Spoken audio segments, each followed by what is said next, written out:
Hey everyone, my name is Austin Dooley, and I'm the creator of this new fantasy trading card game called Gem Seekers. This is how to play.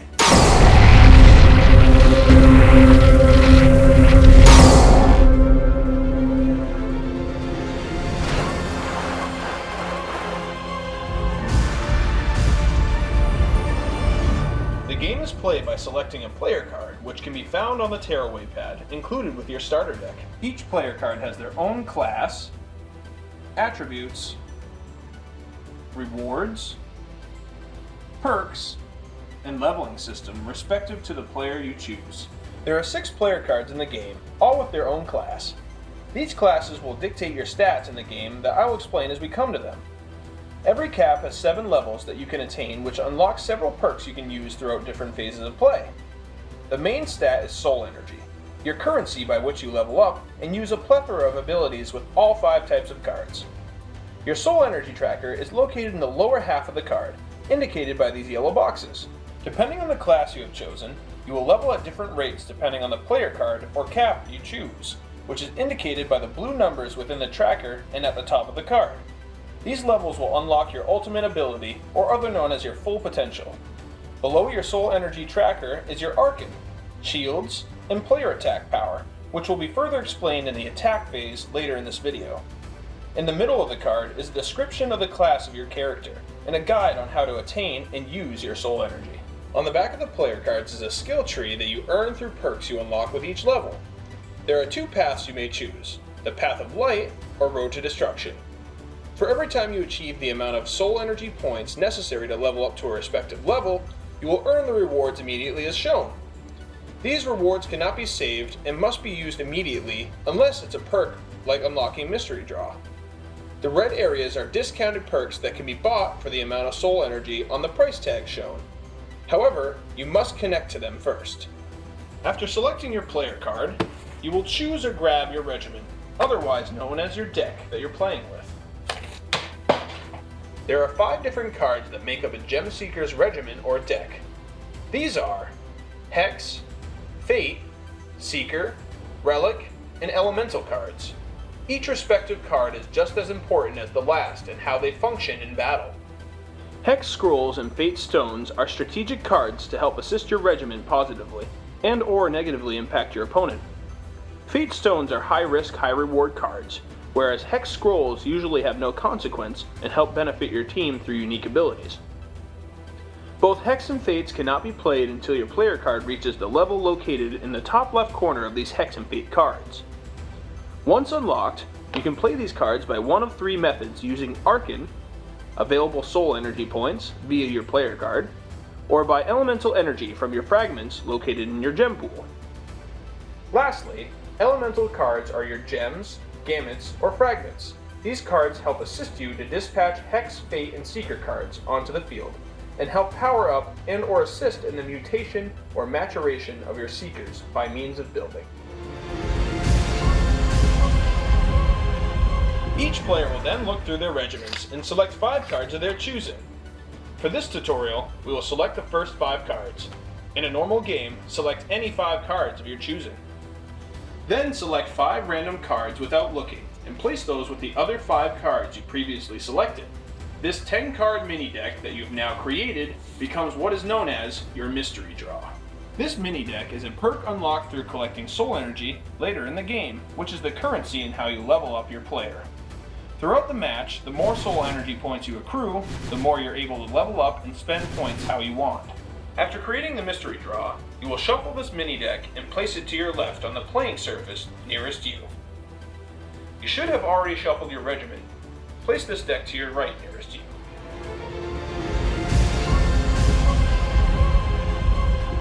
You will then draw the top 7 cards from your regiment. Ideally, a good starting hand will contain low dispatch cost Seekers and gem fragment cards, so you are able to dispatch them onto the field.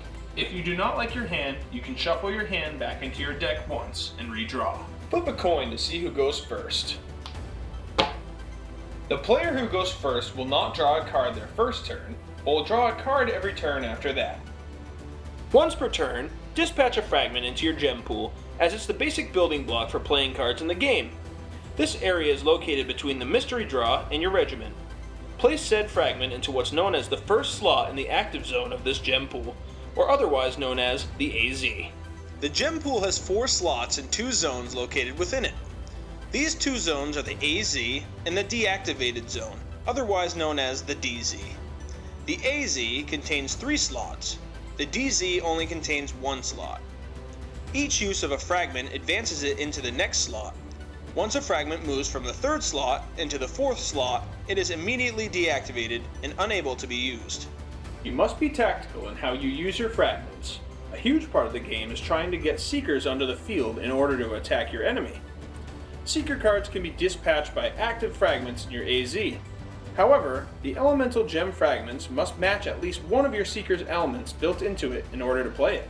If your Seeker meets this criteria, disarm your fragment to the side 1 turn, or 90 degrees, if in the 1st slot, 2 turns, or 180 degrees for the 2nd, or 3 turns, or 270 degrees in the 3rd slot, and place your Seeker into one of 3 battle positions in what's called your troop. A Seeker in slot 1 may defend an enemy Seeker's attack for any Seeker in your troop. However, Seekers in slot 2 or 3 may only defend an enemy Seeker's attack for slot 1, and cannot defend each other. During this phase, you are able to move active fragments from your AZ up onto a Seeker of choice. Fragments once moved from the gem pool to a Seeker cannot move back into the gem pool. However, a gem or gamut can. To attain a gem or gamut, you must fuse together 6 fragments in the AZ that are active together. In order to fuse a gem, you must fuse 6 of the same elemental fragments together. For example, 6 ancient gem fragments.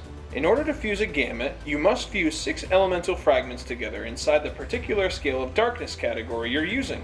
For example, your Dawn or Dusk Regiment.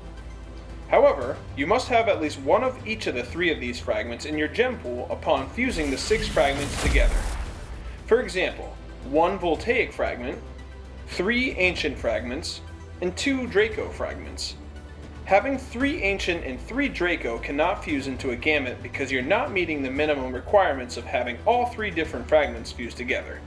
Place fused fragments into the Afterlife, otherwise known as the discard pile. When fusing a gem or gamut, you will earn soul energy points towards your player card, in which you can refer to the Soul Energy Points System tab on your player card. Gems and gamuts can only be moved to or from a Seeker once per turn.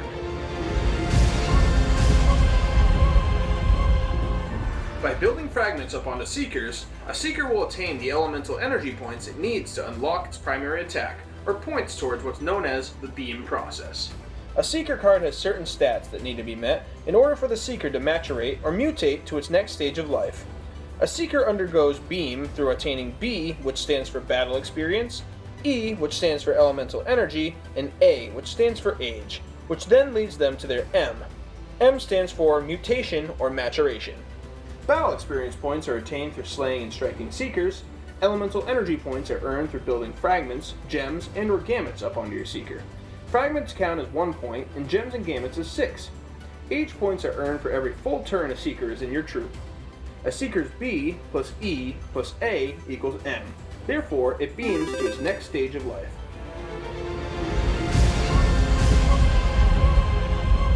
Attack an opposing Seeker with one of your Seekers. Enemy can check their Seeker to see their strengths and weaknesses in the bottom middle. This is a Seeker's defensive stats. Therefore, if a Seeker is strong, the opposing attack does half damage. If it's weak, it does 2 times the damage. Once you attack, your Seeker must be disarmed.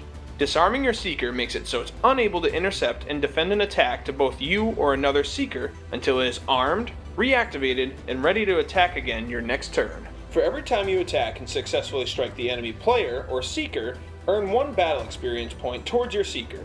You can track these points on your Seeker stat sheet. For every time you strike and slay a Seeker, earn the soul energy points on the opposing Seeker cards you have slain, and add them to your Seeker's battle experience points, and your player card. Once a Seeker is slain, place them into your Afterlife. Any excess damage goes to the player. If your opponent is completely defenseless, meaning they have no Seekers in their troop, and you choose to attack, they may strike back with their light or heavy player attack. This is the only time in which a player may use their attack. By striking the enemy player, you will earn the amount of soul energy your Seeker that's attacking contains, and add it to your player card. After slaying a Seeker, if you have an active gem or Gamut in your gem pool, you may choose to disarm it and use the ability to attain an enemy Seeker by starring them. This acronym stands for Seize, Transmit, Adapt, and Revive. After starring the opposing Seeker, you have one of two options. You may have it enter your Limbo, which is located above your mystery draw, or absolve the Seeker entirely from the game for the cost of that Seeker's soul energy points. If you choose not to absolve, you may release any Seeker from Limbo into your hand for 10 soul energy points once it's unlocked through leveling up your player, or pay 25 soul energy points and revive it and place it onto your side of the field.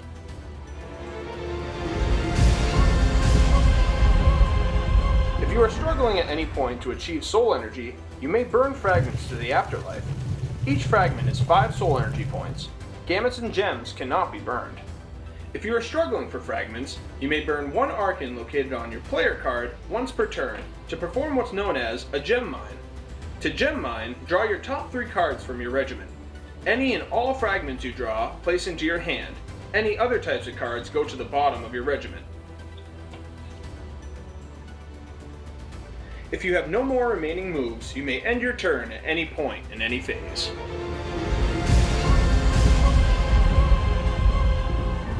There are 3 ways to win the match, the most common being getting your opponent's shields down to 0. The second way being absolving Seekers through the process of starring. Or the final way of simply running out of ways to play when you draw your final card from your regiment. Thank you all so much again for watching and for all the support. If you have any questions, don't be afraid to comment below. And if you like this video, give it a like and share. And don't forget to subscribe for more Gem Seekers content down the road. Thank you all so much again. God bless.